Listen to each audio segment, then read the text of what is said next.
Lundi, le 30 mai, on a eu une belle journée hier. Ça devrait être une belle journée aujourd'hui, au point de vue température. Le reste, ça vous appartient. Hein? Bon matin, bienvenue en prenant votre café. Un show où on se prend pas au sérieux, qu'on chante des petites chansons, qu'on fait des petites rigolades et qu'on fait des vraies nouvelles. Et dans les vraies nouvelles, on parle de quoi aujourd'hui? Je parle du beurre. J'ai manqué un événement l'année passée, puis là, c'est ressorti hier. Le Burgergate, je vais vous parler de ça. Les Trump canadiens, Trump colombien, Trump par-ci, Trump par-là, on parle de ça. Les facultés affaiblies, ça existe encore, ça, conduire avec ça? Je vais vous parler d'une entreprise française intéressante. Dalida, au Québec-Site, qu'est-ce qui se passe au Québec-Site? Un petit peu au Canada, les insolites, les finances, investissements responsables, ou on y va all-in pour l'argent? Entrepreneuriat, la règle des 18 mois et des 2 excuses. Bon matin. L'actualité vue par un entrepreneur.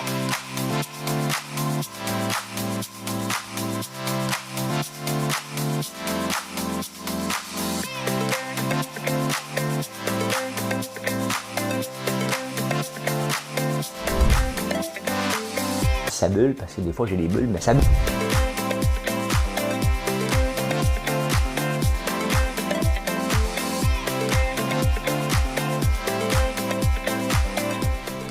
Essayer de faire un spectacle. Bon, qu'est-ce qui se passe ici? Tout est beau. Tout est beau, mesdames et messieurs. J'ai bien dormi. Mais hier, j'ai passé un peu de temps en ligne avec Vidéotron. Il y a un gars qui est venu le réparer, super sympathique. Mais l'Internet chiait hier. On va le dire comme il faut. Ça a passé de 130 MB que je dois avoir à 2. Là, je sais qu'il y en a qui vont m'écrire tout de suite. Passe à Belle. C'est une vieille maison ici. C'est un peu compliqué de changer. Hein? C'est comme si ça fait très longtemps que tu es en couple. Hein? Puis à un moment donné, ça vaut la peine de changer. Des fois, oui. Même si ça fait longtemps, des fois, non, pas avec Marilyn. Hey, je vous fais une chanson que je pense que j'ai jamais fait. Mais pourquoi? Parce que des fois, il y a des gens qui m'écrivent, ils veulent me solliciter pour de l'argent. Hein? Ils m'appellent papa. Hein? Et bien, c'est des gens de l'Afrique qui veulent mon bien. Ils l'auront pas. Puis hier, il y a quelqu'un qui n'arrêtait pas de me dire ceci, Madame Cahouette. Je vis dans une maison, sans balcon, sans toiture, où il n'y a même pas d'abeilles. Sur les pots de confiture, il n'y a même pas d'oiseaux. Même pas la nature, c'est même pas une maison. J'ai laissé en passant quelques mots sur le mur du couloir qui descend. Au parking des voitures, quelques mots pour les grands. Même pas des injures si quelqu'un les entend. Et c'est ça qu'ils me disent tout le temps. Répondez-moi, répondez-moi. Mon cœur a peur d'être emmuré dans vos tours de glace. Condamné au bruit des camions qui passent. Ça, c'est beau, cette chanson-là. Lui qui rêvait de chants d'étoiles, de colliers de jonquilles, pour accrocher aux épaules des filles. Cette chanson-là me donne des frissons. Même chantée par moi. Ouais, même chantée par moi. Hey, on va voir ça. Sylvain Charlebois. Connaissez-vous Sylvain Charlebois? C'est le Food Processor. Il écrit dans la presse ou dans le Journal de Montréal. Ça dépend. Il se promène d'un journal à l'autre. Là, je ne sais plus ce qui est rendu. Mais je le suis sur Twitter. Et là, il fallait qu'il est allé aux States. Aux States, puis lui, il mange du beurre. Hein, parce que du beurre, c'est du beurre. Si vous pensez que je suis contre la gestion de l'offre, dites-vous que je suis un enfant de cœur à côté de Sylvain Charlebois. La plupart du temps, je l'aime. Hier, il est allé écrire un tweet. Il dit « Bon, je suis revenu au Canada. Enfin. » Il dit « Je m'ennuyais pas du goût du beurre, qui goûte pas bon. » Comment ça, il goûte pas bon? C'est vrai que le beurre goûte pas toujours pareil. Et tu sais, on peut voir des fois, soit du ghee, hein, du beurre clarifié, ou qui est aussi avec des vaches élevées au pâturage. Et là, on prend tout le sens. J'ai fait mes recherches. J'ai manqué ça parce que j'étais à Big Brother quand le Burgergate a sorti. C'est que le beurre dure plus longtemps sur le comptoir, dure. Et il y a une raison pour ça. Il n'y a pas d'huile de palme dedans. L'huile de palme aide ça. Mais ce qui arrive, hein, quand on fait de l'huile de palme, on extrait, je pense que c'est de la cosse, je ne suis pas sûr, mais en tout cas l'écorce, ils n'achètent pas. Donc, ils font des suppléments et les vaches canadiennes mangent ça. Donc, dans notre beurre, alors que je viens de changer pour l'huile de palme, je viens d'enlever l'huile de palme de tous mes produits pour utiliser du beurre, bien, il y a des dérivés d'huile de palme parce que les vaches, ce qu'ils mangent, c'est un peu comme si on donnait des poules, on leur donne des graines de lin, ils font des œufs oméga 3. Ben c'est ça, les vaches font du beurre à l'huile de palme. Ben, pas tout à fait, hein, mais c'est un peu ça. Le problème, c'est que ça coûte pas cher. Et là, on peut voir la différence entre du beurre élevé, des vaches élevées au pâturage ou sans hormones de croissance, sans grains ou tout ça. Ben, c'est là que ton goût du beurre va changer. D'ailleurs, c'est sûr que ça va changer. Hein? Comme nous autres, quand on mange des asperges. Il vient d'avoir un crescendo, hein? Ben, c'est ça. Hein? Donc, c'est ça qui est le beurre. Si le beurre de plus longtemps dure sur le comptoir, essaye avec un beurre purement artisanal et vous allez voir la différence. J'ai déjà fait la différence, puis je ne comprenais pas. Ben là, je comprends. Trump par-ci, Trump par-là. On a notre Trump canadien, qui est Poilievre. La France a Mélenchon, son Trump français. Là, il y a un Trump colombien, hein? Ça me fait penser que quand j'étais dans l'œil du dragon de 2012 à 2014, il y avait toujours des entreprises qui voulaient être le Facebook. Hein? Nous autres, on va être le Facebook de ci, hein? Le Uber de ça. T'attends-tu d'être toi-même? Hein? Trump n'est peut-être pas... Il a peut-être gagné ses élections, mais il les a perdues aussi. Hein? Essayez de retenir le Trump qui a mangé une volée aux dernières élections. Hein? Plutôt que celui qui les a gagnés de façon effrontée. Ben pas de façon effrontée. Là. Il a gagné. Il a gagné. Même lui, il ne pensait pas gagner là, la première fois. Hein? Ce qui va revenir, il risque d'être un petit peu vieux, là, mais il va essayer de revenir. Je comprends pas cet engouement-là d'essayer de copier un modèle d'un cowboy. Hein? Je comprends pas. Fait que là, il y a des élections en Colombie, il y a le Trump colombien. En France, il n'a pas rentré Mélenchon. Le Trump français, oh, c'était peut-être pas lui, là. Je m'en fous. Il y en a un. Il y en a un dans chaque élection. Dans chaque élection. Ici, on a du M, hein? Qui est notre Trump québécois. Je comprends pas. Hein? Le Uber là-dessus, le Facebook, tout ça. Hein? Soyez vous autres mêmes. Hein? Il y a Philippe Bande qui s'était fait prendre avec les facultés affaiblies lors d'un spectacle. Et je lis encore ça, il va toujours en avoir. Mais tabarnouche, il me semble qu'avec toute la sensibilisation qu'on fait, je suis encore surpris de voir qu'il y a des gens qui conduisent avec les facultés affaiblies. C'est surprenant. Philippe Blonde, on ne l'excuse pas. Hein, il a fait .10, il a plaidé coupable. Mais ça porte à réflexion parce que lorsqu'on voyage, lorsque je vais dans les salons du livre, un peu partout, et je prends un verre après ça quelque part, il faut être prudent parce que vous nous aimez. Okay? Puis je vais me mettre dans le lot, là. Vous aimez ça, nous rencontrer, et surtout un peu plus en région, ben, hors de Montréal, tiens. Ça prend pas grand place, là, juste à la Laval ou à Québec. Okay? Et mettons, vous me voyez, je vais parler pour moi, ben, vous voulez m'offrir un verre, vous voulez m'offrir un shooter. Je ne prends pas de shooter, puis je vais vous donner un grand secret. Quand j'arrive maintenant dans tous les bars, okay? Ce que je demande, si on m'offre des verres, parce que je sais vous insulter, non, j'en veux pas un, le serveur le sait maintenant. Hein? Donne-moi de la liqueur.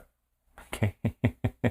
Je veux rien savoir d'avoir de l'alcool. Donne-moi de la liqueur parce que c'est arrivé à Philippe Bande. Hein? Prends un verre, en prend un autre, prends un verre avec quelqu'un, il part son auto, la personne appelle la police, il affaiblit. Il n'y avait pas à boire, là. Point final, là. OK? Mais voilà. Hein? Voilà. Hey, je vous présente une entreprise française. Vous ne pouvez pas en acheter des fraises d'eux autres, là. La fraiserie, je trouve ça le fun parce que ça existe depuis 50 ans. Et je suis tombé là-dessus en lisant le Figaro.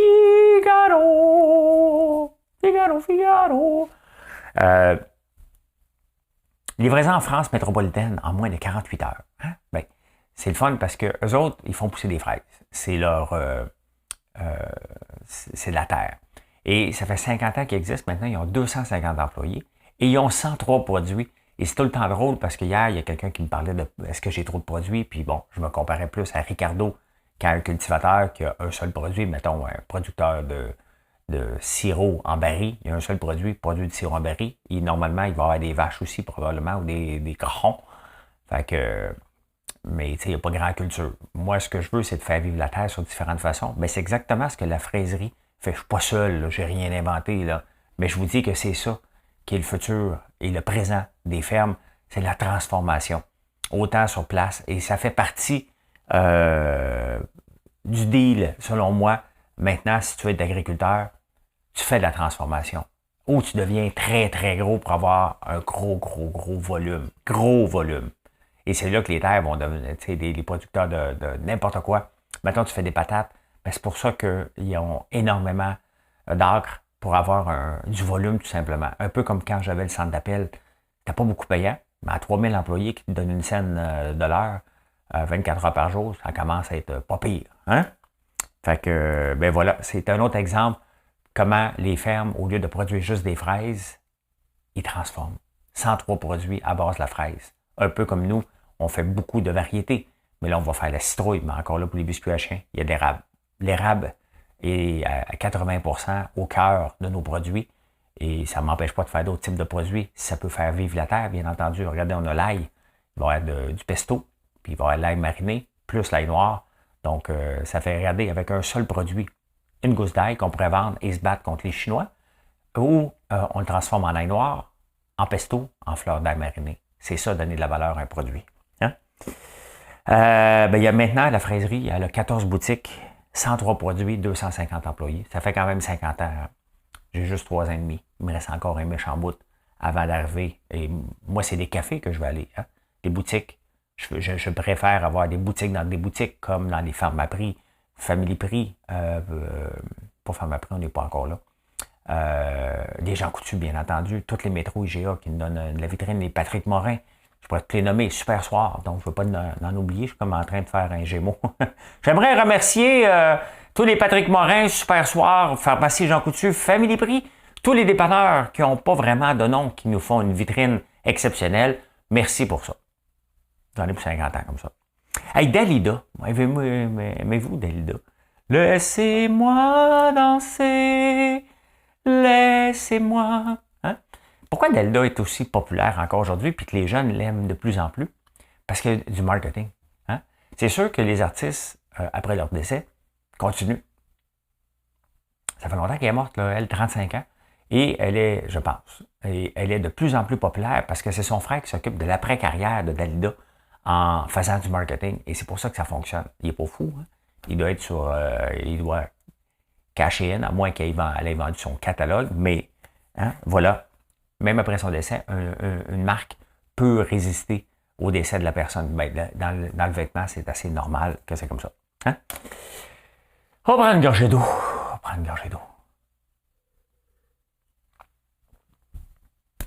Au Québec-Site, qu'est-ce qui s'est passé hier au Québec-Site? Ben, écoutez, c'est simple. Il y a eu la CAQ. Et là, ils demandent, les autres partis ont dit, hey, hein, on pas pour donner un engagement fort à la CAQ. Et pourtant, tous les partis disent ça. Hein. Si le Parti québécois est en avance, il dirait, donnez-moi un mandat fort. Hein? D'ailleurs, la plupart des chefs de partis démissionnent s'ils n'ont pas un mandat fort. Fait que c'est la même chose avec les partis. Mais là, la CAQ en veut un. Pourquoi? Parce qu'il veut récupérer l'immigration. Il ne veut pas que ce soit le fédéral qui contrôle l'immigration.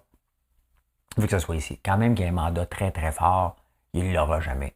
Hein? Pensez-vous que le fédéral qui contrôle l'immigration va dire, OK, toi, le Québec Québec a un son mot à dire dans la formule actuelle, mais il ne pourra pas le rapatrier au complet. Là. Hein? On a déjà essayé de rapatrier la Constitution, puis ça n'a pas vraiment marché. Donc, j'y crois pas. Et c'est une perte de temps. Il peut essayer, là.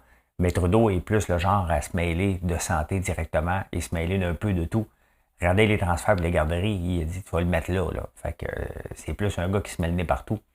Il faut qu'il parte. Et quand je regarde le prochain qui va passer, si c'est lui, ça ne sera pas Charest, malheureusement. Ça va être plutôt Poilievre. Puis je dis bien malheureusement, parce que si j'ai à choisir entre deux, j'aime autant ça. Il est quand même sympathique, Jean Charest. Poilievre, hein? Un petit peu moins. Ben, c'est ça. Il l'aura pas. Il va avoir son mandat fort. tu le veux, tu vas l'avoir, ton mandat fort. Faudrait que j'écoute, j'ai enregistré tout les 30 cercueils que je vous ai tant parlé. Vous l'avez écouté, puis pas moi. Hein? Ben, c'est comme ça. 6000 personnes. Ah, il y a encore 6000 personnes en parlent. Ah là, ça fait 8 jours. Mon frère, il fait partie de ceux-là. Hein?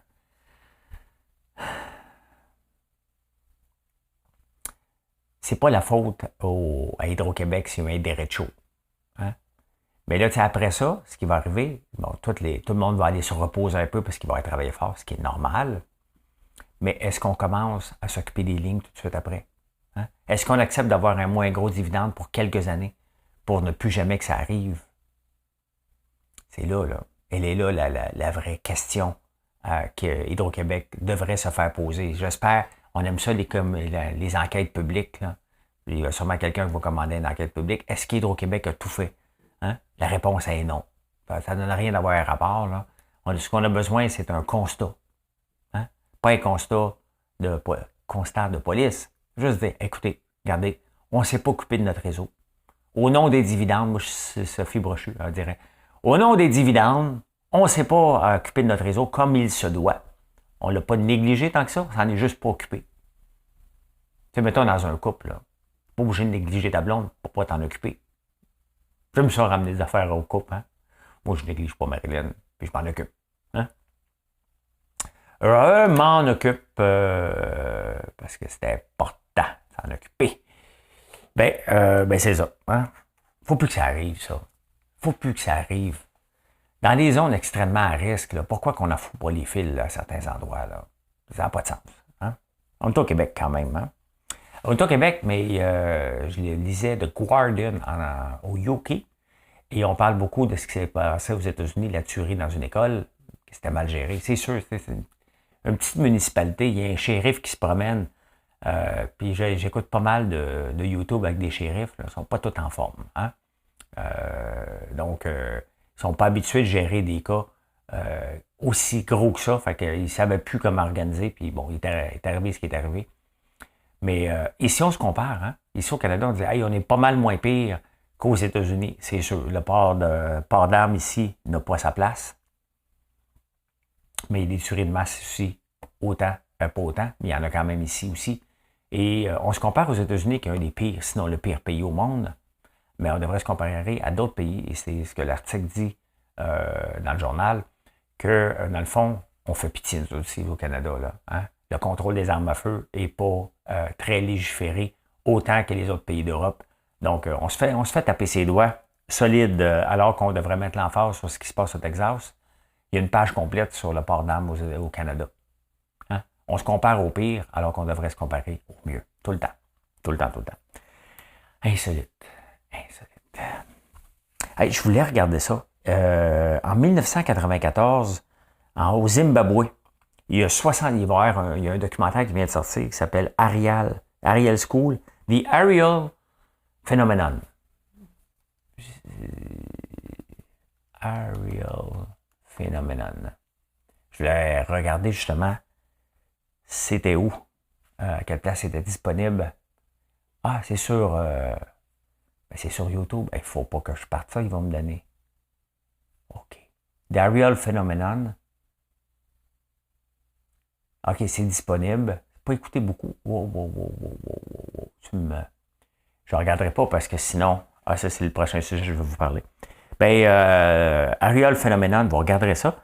62 enfants ont vu au Zimbabwe. Donc là, on vient voir en 94. 94, je suis arrivé à Montréal. Donc, si on est en 2022, 94, ça fait 28 ans. Hey, ça fait déjà 28 ans que je suis arrivé à Montréal. J'ai 54 ans. J'ai passé plus de temps de ma vie à Montréal qu'ailleurs. Puis j'ai plus d'attachement à l'Outaouais. C'est comme ça. J'aime Montréal. Mais j'aime l'Outaouais. Si j'aime Montréal et j'aime l'Outaouais, je suis comme un polygame. Hein? J'aime deux régions en même temps. Hey, écoutez, je vais regarder ça. The Ariel Phenomenon, ça a l'air d'être sur YouTube. Ce sont les deux personnes qui ont vu un objet non identifié en même temps. Hein? On va y aller voir plus tard. Hey, il y a celle-là, je vous ai présentée, vite fait. Elle s'appelle Christina Warren. Et elle, ce qu'elle collectionne, OK? Toutes les crashs de compagnie. Les mugs, les tasses, les t-shirts. C'est sa collection. Elle paye jamais plus que 75 pièces. Hein? Je suis pas tout seul hein, qui a sorti ce chiffre-là de 75. Tout le monde parle de 75 pièces. Est-ce que je devrais le faire breveter? Hein? Parce que ça m'appartient. Les gens ne savent pas encore. Là. Je suis fier. Hein? C'est plus possible aujourd'hui. Oubliez ça. Tu n'achètes rien pour 75 pièces. Mais je suis quand même fier de mon 75 pièces. Fait qu'elle, elle achète des affaires de compagnie qui crachent. Fait que là, le Movie Pass, le Fire Festival, hein, qui se souvient de ça? CNN+, hein, probablement qu'elle pourrait acheter un paquet d'autres compagnies. Là. Je m'en ai dit WeWork, c'était un mini-crash parce que c'était le film We Crash. Hey, CNN+, là, ça n'a pas duré longtemps. Là. Hein? Ça a duré 30 jours à peu près. Donc, elle collectionne ça. Hein? Ben, c'est ça. Enron, donc toutes les compagnies qui crachent, elle collectionne des t-shirts. Intéressant. Chacun a sa collection, c'est toujours le fun. Hier, je pense que j'ai oublié de vous en parler. Je suis tombé sur un article qui parle pour les femmes. Les femmes, écoutez bien ça, là. Si t'as des grosses cuisses, puis des grosses fesses, puis un petit bedon, t'es en santé. Hein? T'es en santé. C'est important, c'est le gras sur le ventre, pour les hommes aussi, qui est pas bon. Le reste, c'est bon pour la santé. Ça prévient toutes sortes de maladies. Hein? Ben, dans certaines contrées d'Afrique, j'espère que je le dis comme il faut, mais ceux qui ont le plus grand, les hanches les plus larges et les postérieurs volumineux sont prisés par les hommes. Donc, ben voilà, c'est pas pour rien. Elles sont plus en santé. Voilà. Puis ça permet d'accoucher aussi, il y a ça aussi. Fait que, non, c'est pas des blagues. C'est vrai, j'ai oublié de vous le dire hier, c'est parce que j'étais probablement occupé de faire des petits jokes sur la ménopause. C'est parce qu'ils ont trouvé un médicament. Là, et là moi, j'ai peur de mon chauffage l'année prochaine.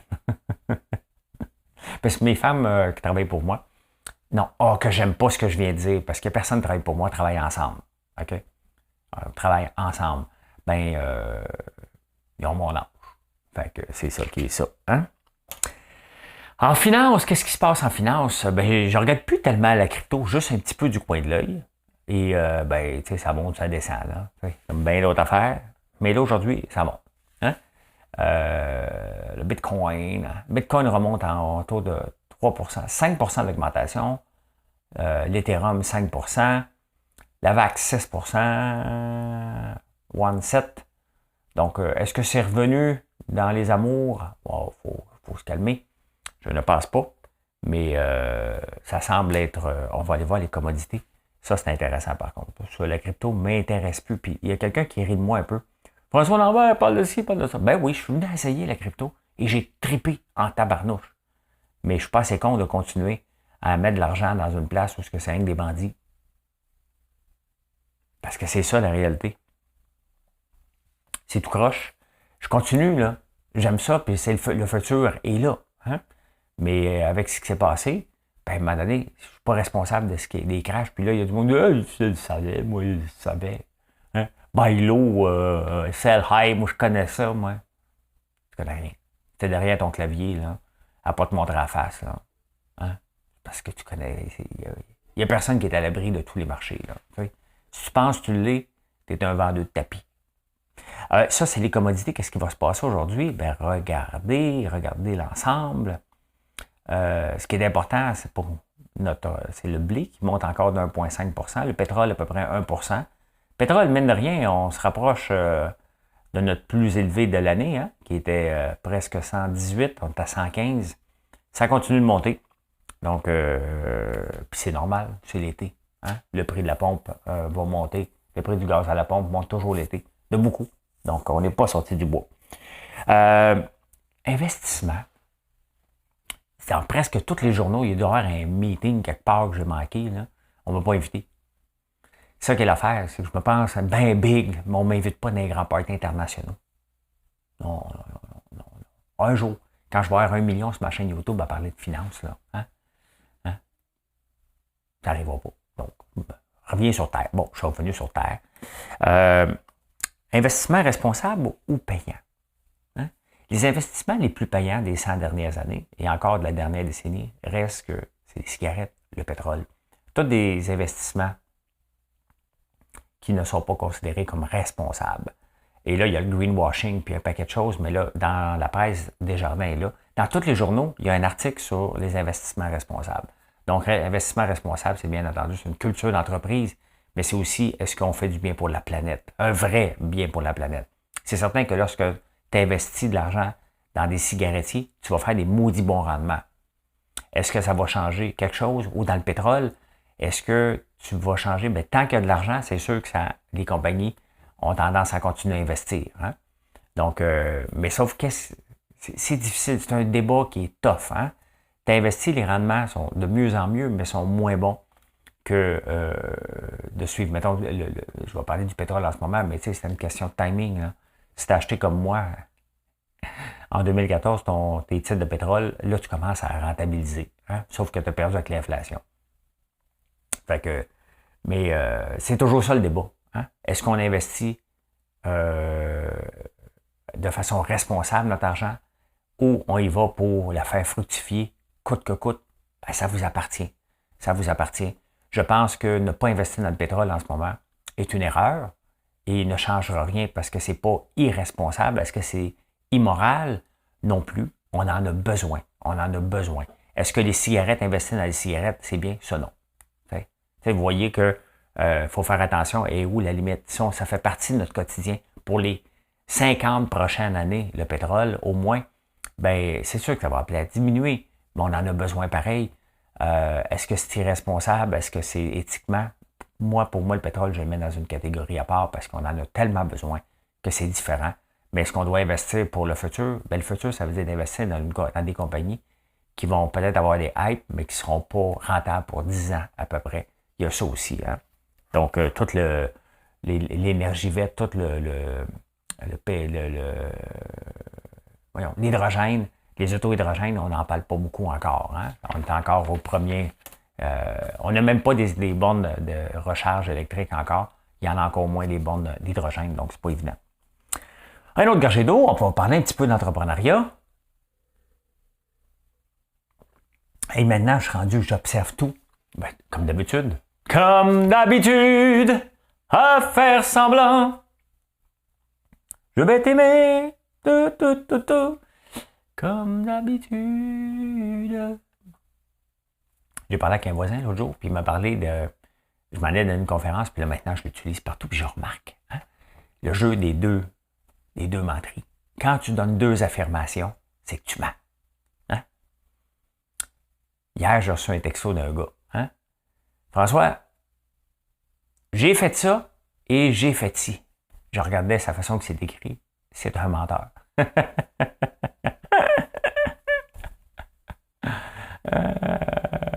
Parce que la police m'a demandé, OK, qui tu penserais qui t'en voudrait? Fait que j'ai donné des noms. Hein? La police me le demande. Non, je ne suis pas en présence de mon avocat. Elle m'a demandé, elle dit. Puis il y a un gars qui s'est venu à ses oreilles, fait qu'il m'écrit, il dit, c'est pas moi. J'étais là et je faisais ça. Ça se peut que ce soit pas lui, mais ça me fait rire. Hein? Et maintenant, je vais le regarder partout. Hein? Allô François, je peux pas rentrer. Il n'y a personne qui m'appelle là, pour me dire que je peux pas. J'ai mal à la tête puis mon char part pas. Oh! Hein? Tu peux juste me dire que tu as mal à la tête. Ça veut dire que tu as mal à la tête en tabarnouche. Hein? Ben, regardez ça maintenant, je vais le regarder. Même avec nos interactions avec des... je peux pas prendre tes produits tout de suite, là, c'est parce que je viens d'en rentrer des nouveaux puis mon inventaire est élevé. Menteur! Tu veux juste me dire non, tu sais pas comment. Hein? Mais c'est les lundis, puis les lundis, vous me dites pas non, c'est parce que les lundis, c'est vous autres qui m'appelez hein, pour avoir mes produits parce que vos clients vous le demandent. Fait que c'est le fun. Les lundis, je les aime beaucoup maintenant, mes lundis. Ben, je les ai toujours aimés. Je vous ai parlé de la règle des 18 mois, hein, parce que là, on est dedans et ça nous frappe de façon positive. Quand on lance un nouveau produit ou une nouvelle entreprise, ben, l'entreprise a eu son boom parce qu'elle avait 18 mois au tout début de la COVID, FrançoisLambert.one. Et là, on lance des produits, puis les produits, ben, je vous en parle régulièrement, vous apprenez à les découvrir. Et là, ça prend à peu près 18 à 24 mois avant que le mot se passe, ça devienne une habitude ancrée Et là, nos bougies et nos savons, j'ai écrit un texte hier sur les savons, parce que je ne l'ai pas mélangé tout le monde, mais nos bougies et nos savons étaient lancés en même temps. Et là, l'engouement, elle est là après 18 à 24 mois. Donc là, on rentre dans une belle phase. Une belle phase où maintenant, vous vous posez de moins en moins de questions. Vous le savez qu'on a des savons et qui durent longtemps. Et là, on le voit parce que Marilyn a beaucoup de demandes de magasins, puis moi, je le vois passer les commandes en ligne. Et ça, c'est le fun pour une entreprise. Ça veut dire que pendant 18 mois, tu prêches pas dans le désert. Hein? Parce que j'avais quand même des belles ventes, j'aurais abandonné avant. Mais je veux toujours que ça aille plus vite. Je suis un entrepreneur. Je veux toujours que ça explose. Ça se passe pas comme ça. Hein? 10,000 hours over 10 years will make you look like an overnight success. Ne l'oubliez jamais. Hein? Dans 10 ans, quand l'entreprise va avoir 10 ans, elle va dire tabarnouche. En plus, vous allez me dire hey, t'es donc bien chanceux. Elle dit que tu as commencé ça hier. Non, ça va, elle fait 10 ans. C'est comme ça. Eh bien, voilà comment j'ai vu l'actualité. Hein. Ce beau lundi 30 mai, hey, je fais la bourse ce matin. On va regarder ça ensemble. Qu'est-ce qui se passe de 9h20 à une demi-heure, 9h50. On fera ça ensemble sur YouTube. Soit un bon lundi. Merci de venir nous voir sur françoislambert.one, bien entendu. Et venez me jaser sur YouTube, Facebook, un peu TikTok, un peu Instagram. Je suis partout, prêt à vous jaser. Bye. Bonne journée.